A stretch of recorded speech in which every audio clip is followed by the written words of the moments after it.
Women's నేనైతే starter culture అయితే నేను ఫుల్గా అయితే తెచ్చుకున్నాను. చూడొచ్చు మనకి డాఫ్నీ అయితే ఎట్ట తిరుగుతుందో మన దగ్గర.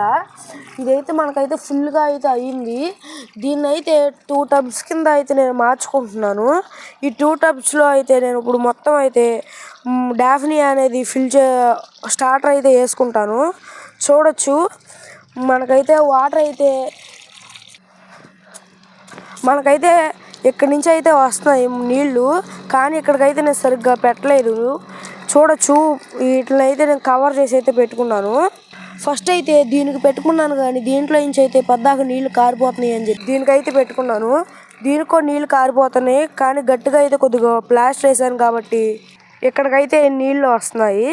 ఇట్లా 2 టబ్స్ అయితే ఫిల్ చేసుకున్న తర్వాత దీంట్లో ఫస్ట్ ఈస్ట్ వేసుకుని మనకి స్టార్టర్ అయితే రిలీజ్ చేసుకోవాలి. నా దగ్గర ఈ 2 టబ్స్ కాకుండా ఇంకో టబ్ అయితే ఉంది. ఈ టబ్లో అయితే ఈ గప్పి గ్రాస్ అయితే వేసేసుకుందాం. దీంట్లో అయితే ఇరుగ్గా ఉంది. నేనైతే ఇక్కడ సెటప్ చేసుకుంటున్నాను. దీంట్లో అయితే ఇప్పుడు ఫుల్గా వాటర్ నింపేసుకుందాం. ఇది నిండే లోపల మనం అయితే ఈస్ట్ అనేది కలుపుకుందాం. ఆ 2 టబ్స్లో పోసుకుంటాకైతే మీ దగ్గర 1/2 లీటర్ ఏదైనా డబ్బా ఉంటే ఇక్కడ దాకా అయితే నీళ్ళు నింపుకుందాం. దీన్ని 1/2 నింపేసుకున్న తర్వాత ఇట్లా 1/2 దాకా అయితే నింపుకున్న తర్వాత ఈస్ట్ అయితే కలుపుకోవాలి. ఇట్లా కొద్దిగా ఈస్ట్ తీసుకున్న తర్వాత బాటిల్లో అయితే వేసుకోవాలి. మొత్తం వేసేసుకున్న తర్వాత క్యాప్ పెట్టుకుని అయితే బాగా షేక్ చేసుకోవాలి. మనమైతే కలుపుకున్నాం కదా ఈస్ట్, దాన్ని అయితే ఫస్ట్ ఒక దాంట్లో అయితే పోసుకోవాలి. మొత్తం పోసేసుకున్న తర్వాత అట్టాగే మళ్ళీ సెకండ్ దాంట్లో కూడా వేసుకోవాలి. సేమ్ ఈ టబ్బులో ఎట్ట కలుపుకుని పోసుకున్నామో ఈ టబ్బులో కూడా అట్టాగే పోసుకోవాలి.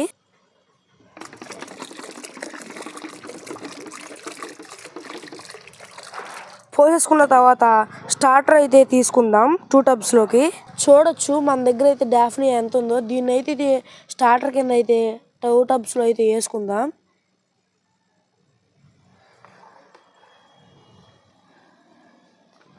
తీసేసుకున్న తర్వాత ఫస్ట్ మనం పెట్టిన టబ్లో అయితే వేసుకుందాం. మనం తీసుకున్న డాఫ్నీ అని అయితే వేసేసుకుందాం.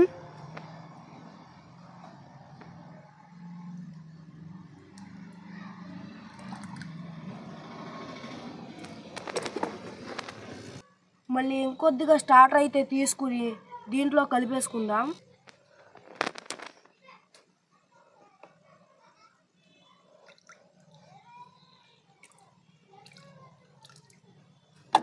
కలిపేసుకున్న తర్వాత నెక్స్ట్ డే మార్నింగ్ చూద్దాం ఎంత గ్రోత్ వచ్చిందో.